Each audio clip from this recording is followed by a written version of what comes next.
అందరికీ నమస్తే, welcome to big TV. నేను మీ గౌతమి. గత కొన్ని రోజులుగా చూస్తున్నాం గరికపాటి గారు.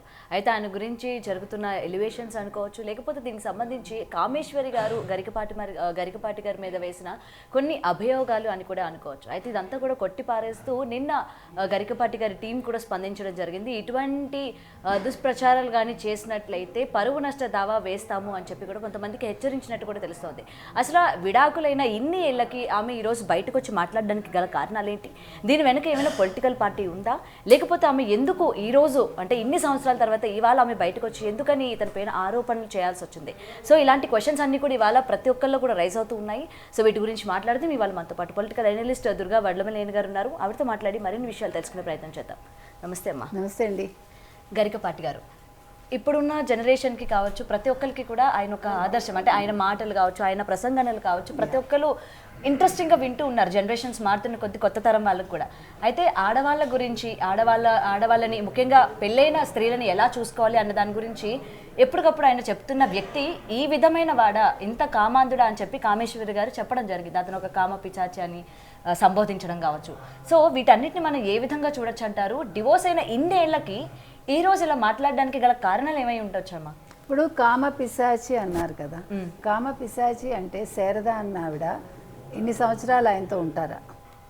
ఈవిడలాగానే వెళ్ళిపోవాలిగా.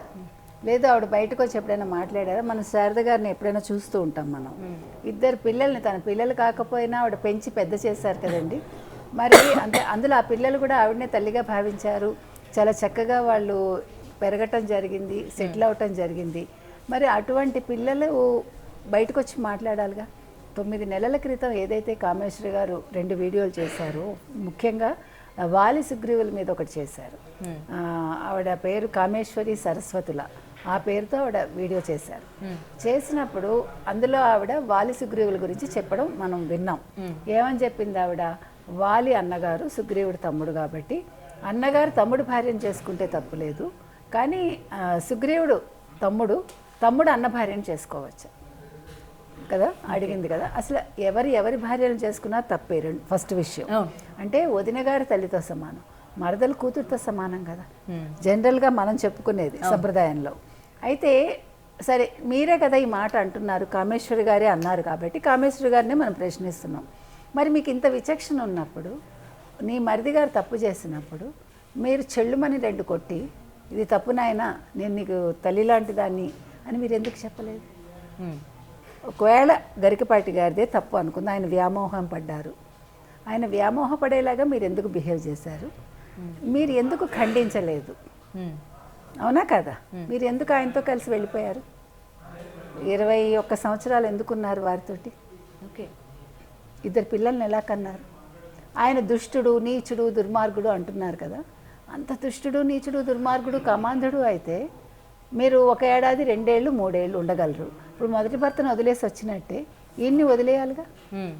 మొదటి భర్త చాలా అందగాడు, చాలా మంచివాడు అని ఆవిడే చెప్తున్నారు, వెంకటేశ్వరరావు గారు. మరి అంత మంచివాడిని, అంత అందగాడిని వదిలేసి ఇంతో ఎందుకున్నారు 21 సంవత్సరాలు?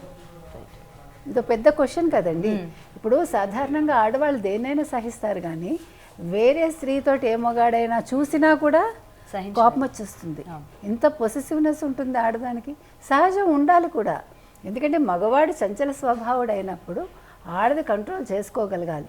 లేదంటే 21 సంవత్సరాలు ఉండి 2 పిల్లల్ని కానీ వెళ్ళిపోయి 3వ వ్యక్తితో, ఆ విషయం ఆవిడ చెప్పలేదు. ఆ ఒక్క విషయమే చెప్పలేదు, మిగతా అన్ని ఆవిడ మాట్లాడింది.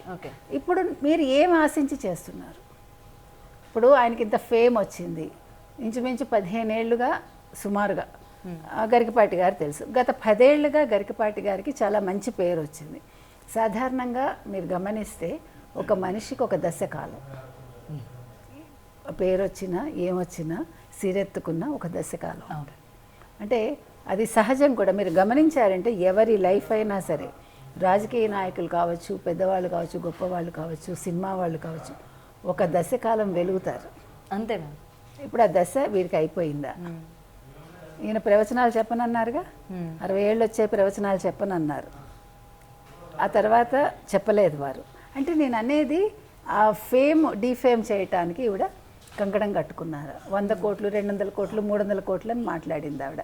ఆయన సంపాదించారు, నా పిల్లలు ఇప్పుడు కోటీశ్వర్లు, నా పిల్లల్ని నేను వదిలేసి వెళ్ళిపోయాను అంటే ఆవిడ చెప్పిన దాంట్లో పొంతన ఉండట్లా, ఆవిడ కొంచెం కన్ఫ్యూజన్లో ఉన్నారు. ఓకే, ఎవరో ఆవిడని గైడ్ చేస్తున్నారు. లేకపోతే నేను ఇంకొక వీడియో కూడా చూశాను నిన్న, 4-5 ఏళ్ల క్రితం ఏదో ఒక ఛానల్కి ఆవిడ ఇచ్చారు. ఎంత చక్కగా మాట్లాడారో ఆవిడ. మనిషి చాలా అందంగా ఉన్నారు. అంటే ఆవిడకి విద్వత్ ఉంది, మంచి భాషా పటిమ ఉంది, ఆవిడ ఒక ఏమనాలి వాగ్దాటి ఉంది ఆవిడకి. తర్వాత ఆవిడ చక్కగా పద్యాలు చెప్తున్నారు. ఎంఏ తెలుగు, ఎంఏ సంస్కృతం, ఎంఏ సంగీతం. ఆవిడ సంగీతం నేర్చుకునేటప్పుడే ఈ జానపదాలు పాడే ఈ శివప్రసాద్ గారితో వెళ్ళిపోయారంటారు. అంటే నా భర్త నన్ను బాగా చూసుకోలేదు కాబట్టి నేను వెళ్ళిపోయాను అంటుంది ఆవిడ. ప్రేమ లేదు కాబట్టి. ప్రేమ లేకుండా 20 ఏళ్ళు ఒక మనిషితో ఉండగలరా? ఇప్పుడు ఆవిడ ఏమంటుందంటే నేను సంపాదించి పెడితే ఆయన ఇల్లు చూసుకున్నారు. ఏమంటే ఇద్దరు బయటకు వచ్చేసినప్పుడు కష్టసుఖాలు ఉంటాయి. ఆయన చదువుకున్నాడు, ఇల్లు చూసుకున్నాడు, పిల్లల్ని పెంచాడు, మీరు బయటికి వెళ్ళి సంపాదించుకొచ్చారు. ఒక అడ్జస్ట్మెంట్. మిస్టర్ పెళ్ళాం సినిమా మనకు అదే కదా, తప్పేముంది అందులో? ఇప్పుడు సిగ్గుపడాల్సిందే అంటే ఆయన సిగ్గుపడలేదు, ఆయన చదువుకోవాలనుకున్నాడు. సరే నా భార్య సంపాదిస్తోంది, నేను ఇలా పని చేయాలనుకున్నాడు. ఇందులో తప్పే ఉంది? ఆయనకు అహంకారం నీకు ముందు తెలియదా? ఇంకొక విషయం, ఆవిడ చిన్నప్పటి నుంచి మేము పక్కన పెరిగామని చెప్పింది. పక్క ఇళ్ళని చిన్నప్పటి నుంచి. మరి అతను ఎవడో నీకు తెలుసు కదా. నువ్వు అదే కుటుంబానికి నువ్వు ఒక కోడలుగా వెళ్ళి మా అమ్మ నాకు వాళ్ళు బాగా నగలేస్తారు అనుకుంది, చాలా రిచ్ ఫ్యామిలీ అనుకుంది అంటే ఏంటి, ఆశపడ్డారా మీరు ఆస్తికి? ఆ పాయింట్ కూడా ఉంది కదా. అంటే ఆ వెంకటేశ్వరరావు అనేవాడిని వదిలేసినప్పుడు మీరు అతను మరి సరైన వాడు కాదా? మీరు ఈయనలో ఏం చూసి వచ్చారు? మీరు ఆశించింది ఈయనలో దొరకలేదా? దొరకక మీరు అతనికి సంగీతం వచ్చు కాబట్టి వెళ్ళిపోయారా? నన్ను పొగడలేదు, పైగా నా మీద కవిత్వం చెప్పు, నా మీద పద్యాలు చెప్పు అంటాడు. ఇవన్నీ ఆవిడ క్లెయిమ్స్. ఇవన్నీ ఓకే. నా దృష్టిలో అయితే వెనకాల ఎవరో ఉన్నారండి. అది మరి అంటే మన ఎగ్జాక్ట్ బీఆర్ఎస్ అని చెప్పలేం కానీ తెలంగాణ వాదులు అంటున్నారు, అక్కడ వైసీపీ అంటున్నారు. అంటే వాళ్ళిద్దరూ ఫ్రెండ్సే కదా ఆ రెండు పార్టీలు. సో అనేది ఒకటి వచ్చింది. ఎందుకంటే ఈయనకి రేవంత్ రెడ్డి గారు ఏదో ఒక పదవి ఇద్దాం అనుకున్నారు, అంటే అక్కడ చాగంటి గారికి ఇచ్చినట్టుగా ఇక్కడ ఈయన కూడా ఆధ్యాత్మికత వైపు ఆలోచిస్తారు కదా రేవంత్ రెడ్డి గారు. సో అది ఒకటి వచ్చిందండి. కల్చరల్ అంబాసిడర్గా అయితే కల్చరల్ ఏమనాలి సాంస్కృతిక శాఖకి ఒక అధికారిగా ఆయన పెట్టాలనుకున్నారు. అది నచ్చక కొంతమంది ఇట్లా చేస్తున్నారు. లేకపోతే ఇంతకాలం లేదు ఆవిడ ఇప్పుడే ఎందుకు బయటకు వచ్చారు? అదే అందరిలో కూడా ఇదే. నిజంగానే మీరు అంత క్షోభగానే అనుభవించినట్లయితే ఆ రోజే మీరు బయటకు వచ్చి మాట్లాడాలి. పోనీ అప్పుడు మాట్లాడలేదు. నువ్వు నీ కొడుకుల్ని ఎప్పుడైనా చూసుకున్నావా? ఆవిడ ఏమంటున్నారంటే నేను వెళ్ళిపోయాక అంటే ఈయన్ని వదిలిపెట్టి పిల్లల్ని వదిలి వెళ్ళాక నాకు లైఫ్ లేదంటున్నావు. అంటే ఇప్పుడు ఈ మూడో వ్యక్తిని కూడా ఆవిడ వదిలేసినట్టున్నారు ఆవిడ మాటల్ని బట్టి. ఓకే, నేను ఇప్పుడు ఫ్రీ బర్డ్ని, నేను ఇప్పుడు చాలా హ్యాపీగా నా జీవితాన్ని ఎంజాయ్ చేస్తున్నాను అన్నీ ఆవిడే చెప్తున్నారు. అంటే కాంట్రడిక్టరీ స్టేట్మెంట్స్ ఆవిడే ఇచ్చుకుంటున్నారు. పిల్లల్ని కూడా భవిష్యత్తు కోసమే వదిలేశాను అన్నట్టు. భవిష్యత్తు అండి, భవిష్యత్తు కోసం పిల్లల్ని మనం వదిలేస్తామా? మీరు అడుక్కు తినేనా పిల్లల్ని పెంచుతారా పెంచరా? ప్రాబ్లం వస్తే మీరు తినడం మానేసి పిల్లలకు పెడతారు. తల్లి మనసు అది. కానీ నువ్వు వదిలేసి వెళ్ళిపోతున్నావు అంటే ఇంకొక వ్యక్తితో వెళ్ళిపోతున్నావంటే అదొక మోహం కావచ్చు, ఇంకేదైనా కావచ్చు. అది అంటే నువ్వు ఎందుకు వెళ్ళిపోయావు మనం ప్రశ్నించడానికి మనం సరిపోం. అది ఆవిడ లైఫ్. అది మన నెగిటివ్ ఏం మాట్లాడటంలే. కాకపోతే ఏంటంటే నువ్వు ఇన్ని నిజాలు చెప్పాను అన్నప్పుడు అదెందుకు చెప్పవు? You have to be open కదా. ఇప్పుడు పిల్లల్ని వదిలేసి వెళ్ళిపోయాను వాళ్ళ భవిష్యత్తు కోసం ఎందుకు ఇప్పుడు మళ్ళీ స్టేట్మెంట్ ఇచ్చుకోవటం? అంటే నిన్ను నువ్వు కాపాడుకుంటున్నావు, అంటే నీ మీద సింపతి గెయిన్ చేసుకోవటానికి. ఇప్పుడు సింపతి వచ్చిందా? మీరు ఇన్ని వీడియోలు చూసారండి, గత 4-5 రోజులుగా ఒక 100 వీడియోలు పైగా వచ్చాయి. కమెంట్స్ ఎక్కడైనా ఈవిడ వైపు ఉన్నాయా? హార్డ్లీ ఒక వీడియోలో 2 కూడా ఉండవు. అన్నీ గరికపాటి గారికి సపోర్ట్ చేస్తూ గురువు గారిని మీరు కించపరచకండి, గురువు గారిని మీరు ఏం అనకండి అనే చెప్తున్నారు కదా. మరి అలాంటప్పుడు ఇప్పుడు మీరు ఏం ఆశించారు? డబ్బులు కావాలా వాళ్ళని అడగండి. ఇంకొకటి ఇప్పుడే అందరూ ఏమంటున్నారు, గరికపాటి గారు దీనికి సమాధానం చెప్పాలి. ఎందుకు చెప్పాలి? వాళ్ళు కూర్చుని 4 అన్నదమ్ములు కూర్చుని నా దగ్గర సంతకాలు తీసుకున్నారు, మేము విడిపోయేటప్పుడు అని ఆవిడే చెప్తాను. మేము పెళ్లి చేసుకోలేదు, మేము దండలు మార్చుకోలేదు, మాది రిజిస్టర్ మ్యారేజ్ కాదు, మాకు ఎటువంటి పెళ్లి జరగలేదు ఆవిడే చెప్తున్నారు. జరగనప్పుడు అయినా కూడా ఇద్దరు విడిపోయేటప్పుడు రాసుకున్నారు. అంటే ఈవిడ సేఫ్ సైడ్ రాయించుకున్నారా అనేది కూడా మనం ఆలోచించుకొని. ఎందుకంటే ఆవిడ ఎవరితోటో వెళ్ళిపోతున్నారు, పిల్లల బంధం మళ్ళీ రేపొద్దున వస్తుంది అనుకున్నారా? మనకేం తెలియదండి. అంటే మనిషి ఆలోచన ఆ సమయంలో ఎలా ఉంటుందో మనకు తెలియదు కదా. ఇప్పుడు వైపు తప్పు ఉండొచ్చు, ఆయన వైపు తప్పు ఉండొచ్చు, అది వాళ్ళ సమస్య అది. కానీ ఆయన శారద గారిని సంప్రదాయబద్ధంగా పెళ్లి చేసుకున్నానని చెప్తున్నారు. వాళ్ళ అమ్మగారు చూసిన సంబంధం, కుటుంబం చూసిన సంబంధం అని చెప్పారు. ఇంకొకటి ఏంటి, ఆవిడ పిల్లల్ని చాలా చక్కగా పెంచారు, ఆవిడ తల్లిగా గురించి ఎక్కడ కూడా భావించారు. తప్పుగా ఒక్క నెగిటివ్ ఈవిడ చెప్పలేదు, అసలు ఆవిడ గురించి నెగిటివ్ రాలేదు. నా పిల్లల్ని ప్రేమగా పెంచింది, అన్నం పెట్టిందని ఆవిడ చెప్పారు. అది ఎవరం కాదని అంటలే. ఇప్పుడు పిల్లలు సడన్గా మీ వైపు ఎలా వస్తారు? ఇదేమన్నా సినిమానా అమ్మ అని హత్తుకోవటానికి? రైట్. మీకు ఇల్లాల సినిమా గుర్తుంది కదా, మరి ఇల్లాల సినిమా స్టోరీనే కదా ఇది. ఓకే, చాలా సినిమాలు ఉన్నాయి. ఎందుకంటే ఇవన్నీ వాస్తవాలే కథలు అవుతాయండి, కథలే వాస్తవాలు అవుతాయి. మనిషి ఊహకి కొన్నిసార్లు కొత్త కొత్తవి రావచ్చు, కానీ ఎక్కడో అవి నిజాలు అవుతాయి, నిజాలే మన బుర్రలోకి వస్తాయి. కాబట్టి ఇది జీవితం అండి. నేను అనేది ఏంటంటే, కామేశ్వరి గారు తన్ని తాను అనవసరంగా బయట పెట్టుకున్నారు. ఇప్పుడు ఆవిడ చక్కగా చదువుకున్నారు, ఒక లెక్చరర్గా పనిచేస్తున్నారు, నలుగురికి ఆవిడ మంచి మార్గదర్శకురాలు అయ్యారు. ఇప్పుడు ఇలా చేయటం వల్ల ఆవిడ నష్టపోయారుగా. ఇప్పుడు ఆవిడకి ఇంతకాలం ఉండే మంచి పేరు పోయిందిగా ఒక రకంగా. ఇప్పుడు నాకు స్నేహితులు లేరు, నాకు పుట్టింటి వాళ్ళు లేరు, నాకు బంధువులు లేరు, నాకు ఎవరూ లేరు అంటే. అసలు ఇదంతా ఎక్కడ స్టార్ట్ అయిందంటే, గరికపాటి గారు ఒక పెళ్ళయి ఎన్నేళ్ళు అయింది అని చెప్తే కొన్ని ఏళ్ళు అయింది అని చెప్పడం జరిగింది. ఆ ఇష్యూ నుంచి ఈమెను పెళ్లి చేసుకుని నీకు ఎన్ని సంవత్సరాలు అయితే, మరి నువ్వు నన్ను ఎప్పుడు పెళ్లి చేసుకున్నావు అంటే చిన్నతనంలోనే పెళ్లి అయ్యిందా అని చెప్పి అక్కడి నుంచి కాంట్రవర్సీ స్టార్ట్ అయ్యింది కదా. ఉండొచ్చు, అది కూడా ఉండొచ్చండి, కానీ అది కాదు ఇష్యూ. నన్ను అడిగితే ఈయన ఎవరో ఆడవాళ్ళ గురించి శారద మీద చెయ్యి వేసి ఈవిడ నా భార్య అని అవన్నీ చెప్తూ, ఆడవాళ్ళకి ఏదైనా ప్రాబ్లమ్స్ ఉంటే నా దగ్గరికి రండి, నేను పరిష్కారం చెప్తాను ఏదో అన్నట్టు ఆయన. ఆవిడ అది కూడా అంది, ఆ మాట కూడా.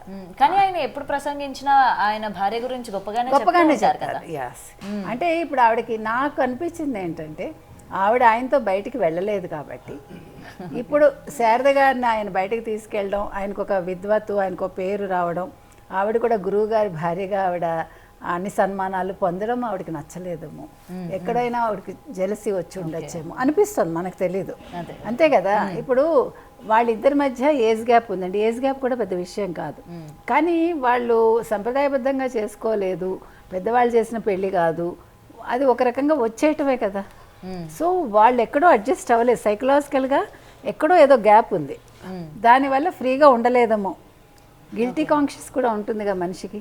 ఈవిడికి మరిది అయ్యో మరితో వచ్చానని ఉండొచ్చు, ఆయనకి వదిన గారని ఒక ఫీల్ ఉండొచ్చు, మనకి తెలీదు. ఈ సైకలాజికల్ ఇష్యూస్ మాత్రం అలా వావి వరుసలు మర్చిపోయి అవి కొంచెం ఇబ్బంది కదా. ఇప్పుడు మన ఎస్పీబీని తీసుకుంటే మరి కజిన్ సిస్టర్ ఆవిడ అంటే మరి ఎట్లా చెప్తాం మనం? ఇప్పుడు ముస్లిమ్స్లో అంటే చేసుకుంటారు, సొంత కజిన్స్ అంటే సిస్టర్స్ని చేసుకుంటారు, అటు సైడ్ చేసుకోరు వాళ్ళు. మనకి వాళ్ళకి అదే తేడా. మనం మేనమావ పిల్లల్ని చేసుకుంటాం, మేనత్త పిల్లల్ని చేసుకుంటాం, కానీ మన అన్నదమ్ముల పిల్లల్ని అక్క చెల్లెల పిల్లల్ని చేసుకోం. సో ఇక్కడ రివర్స్ అయింది. నేను అనేది ఏంటంటే, ఎక్కడో ఏదో కాన్షియస్నెస్లో ఇద్దరికి ఏదో చిన్న గిల్టీ ఫీలింగ్ ఉండొచ్చండి, అది దగ్గర చేసి ఉండకపోవచ్చు. అంటే భార్యాభర్తలుగా వీళ్ళు బయటకు వెళ్ళడాలు తిరగడాలు ఉండలేదేమో, అంటే ఎక్కడో అది వాళ్ళు సిగ్గుపడి ఉండొచ్చేమో, మనకు తెలియదు. ఇవన్నీ కూడా మీకు సైకలాజికల్గా మనం ఆలోచిస్తే వీటికి సమాధానాలు దొరుకుతాయి. కాబట్టి ఇక్కడ శారద గారి దాకా వచ్చేసరికి అమ్మగారు కుదిర్చిన పెళ్ళి సంప్రదాయంగా చేసుకున్నారు, భార్య అనే ఒక ఫీల్ వచ్చి ఉండొచ్చు. ప్లస్ ఆవిడ కూడా చక్కగా చదువుకున్న వ్యక్తి, పిల్లల్ని సొంత తల్లి కంటే ఎక్కువ చూసుకుంది. ఇవన్నీ కూడా బంధాన్ని పటిష్టం చేస్తాయి. కొన్ని సందర్భాల్లో చెప్పారు శారద గారు, ఫస్ట్ వాళ్ళ అమ్మగారు మనసు గెలుచుకున్నారు, ఆమె చాలా మంచిది, అందుకనే నేను కూడా ఆవిడికి లొంగిపోవాల్సి వచ్చింది అని చెప్పి కూడా గరికపాటి గారు చాలా. మరి అది గొప్ప విషయం కదండి. ఇప్పుడు ఈవిడలో మనం చూస్తే కనుక అయితే మాట తీరు కూడా చాలా గంభీరంగా, చాలా దిశగా కనిపిస్తుంది, నేను అనే ఇది కనిపిస్తుంది. అంటే అది కూడా కుదరలేదేమో ఇద్దరికి. ఫస్ట్ మనకి ఏదైతే నచ్చుతుందో ఒక వ్యక్తిలో, తర్వాత అదే మనకు నచ్చదు. మీరు గమనించండి, ఇప్పుడు ఇద్దరు దగ్గర అవుతారండి, చాలా గొప్పగా ఫీల్ అయిపోయి పెళ్లి చేసుకున్నాక ఆ అబ్బాయిలో అమ్మాయికి అదే నచ్చదు, అమ్మాయిలో అబ్బాయికి అదే నచ్చదు. మీరు గమనించండి, కావాలంటే దూరంగా ఉన్నప్పుడు అవి చెల్లుతుంది. దగ్గర పెళ్ళైపోయాక నాకు ఒదిగి ఉండాలి అనుకుంటాడు, ఇతను ఇద్దరుకుట్లా లేడు మారిపోయాడని ఆ అమ్మాయి అనుకుంటుంది. అక్కడ స్టార్ట్ అవుతుంది. అది ఎక్కడ వస్తుందంటే, మనం పెళ్ళికి ముందు ఉండే ఇది వేరు, అప్పుడేం బాధ్యతలు ఉండవు. బాధ్యత వచ్చేసరికి అప్పుడు మనకి నిజమైన జీవితం ఏంటో అర్థమవుతుంది. ఆ జీవితం అర్థమయ్యాక అక్కడ అడ్జస్ట్ అవ్వాలండి. అది అవ్వకపోవటం వల్లే ఈరోజు ఇన్ని విడాకులు జరుగుతున్నాయి చెప్పాలంటే ఓకే. కదా. కాబట్టి ఇక్కడ వీళ్ళ విషయంలో కూడా అలాగే జరిగింది. ఇవాళ ఆవిడ వచ్చి మాట్లాడటం అనేది మాత్రం నాకైతే సమంజసంగా కనిపించట్లా. ఓకే. ఇప్పుడు చాలా మంది ఏమన్నారు, వాళ్ళ టీం స్పందించటువంటి గరికపాటి గారు ఇక్కడ అది కూడా అంటున్నారు మేడం. ఎందుకంటే టీం డైరెక్ట్ గా గరికపాటి గారి మీద ఇంత అభియోగం పడినప్పుడు ఆయన బయటకు వచ్చి కనీసం అది నిజమా అబద్ధమా చెప్పాలి కదా. అతను చెప్పకపోతే అతను నిజాన్ని ఒప్పుకున్నట్ట. అవసరం లేదు. ఆవిడ చెప్తోంది నేను ఇప్పుడు కూడా చెప్తున్నానండి, నేను చాలా ఛానల్స్ లో చెప్పా, ఆయన ఒప్పుకోవాల్సిన పని లేదు, చెప్పాల్సిన పని లేదు. ఎందుకంటే వాళ్ళిద్దరూ అనుకుని విడిపోయారు, రాసుకున్నారు, ఆ కథ అక్కడితో అయిపోయింది. ఆయన హ్యాపీగా పెళ్లి చేసుకున్నారు, పిల్లల్ని వదలలేదుగా, పిల్లల్ని చక్కగా పెంచి పెద్ద చేశాడుగా. పోనీ ఆయన పిల్లల్ని రోడ్డు మీద వదిలేసి వేరే వాళ్ళతో తిరుగుతూ ఉంటే అప్పుడు అది వేరే విషయం.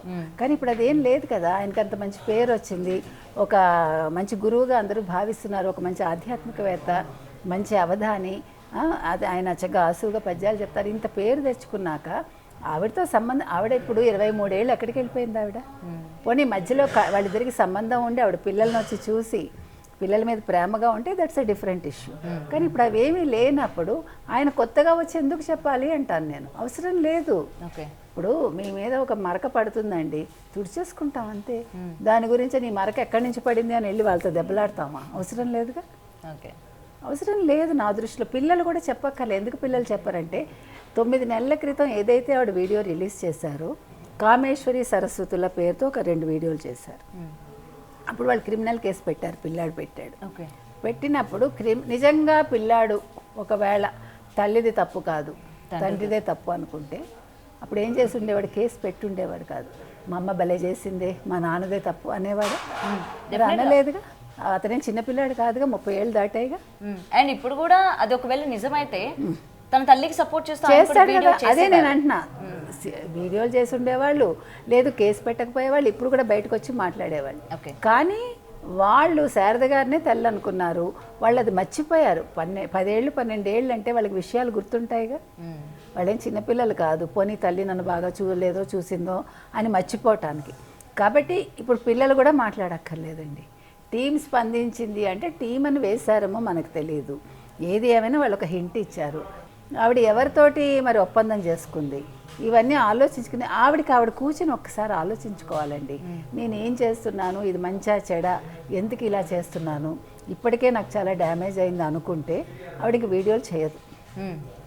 ఇక్కడితో ఇది ఫుల్ స్టాప్ పెట్టి హ్యాపీగా ఆవిడ జీవితం ఆవిడ జీవిస్తారు. లేదు ఆవిడ ఎవరి చేతన మధ్యవర్తి చేత కబురు చేసి నాకు సెటిల్మెంట్ చేయండి అని అడగచ్చు, ఏదైనా చేయొచ్చు. సో మరి ఏం చేస్తారు అనేది వేచి చూద్దాం. ఓకే, చూడాలి అసలు ఈ కథ ఎటు మలుపు. అదే కదా. కానీ ఇప్పుడు దీనివల్ల గరికపాటి గారికి వచ్చిన నష్టం ఏమీ లేదండి. మనం అసలు ఇప్పుడు ఆయన మీద ఎవరికి నెగిటివ్ థాట్ కూడా లేదు. ఎప్పుడో జరిగింది. ప్రతి మనిషి జీవితంలోనూ మంచి చెడు రెండూ ఉంటాయి. దాని గురించి ఇంత అవసరమా అని అందరూ అనుకుంటున్నారు. ఆయన పేరు పాడు చేయకండి అని అక్కడ రాస్తున్నారు కింద కమెంట్స్లో. ఆయన గురువు, మాకు మంచి విషయాలు చెప్పారు. చాలా మంది తల్లిదండ్రులు అయితే మా పిల్లలకి చాలా ఇష్టం ఆయన ప్రవచనాలు వింటారు. ప్రతి వాళ్ళు చాగంటి గారిది వీరిది ప్రవచనాలు పెట్టుకునే లాంగ్ డ్రైవ్కి వెళ్తారండి. అమెరికాలో ఏంటి, ఇండియాలో ఏంటి, ఎక్కడైనా కూడా.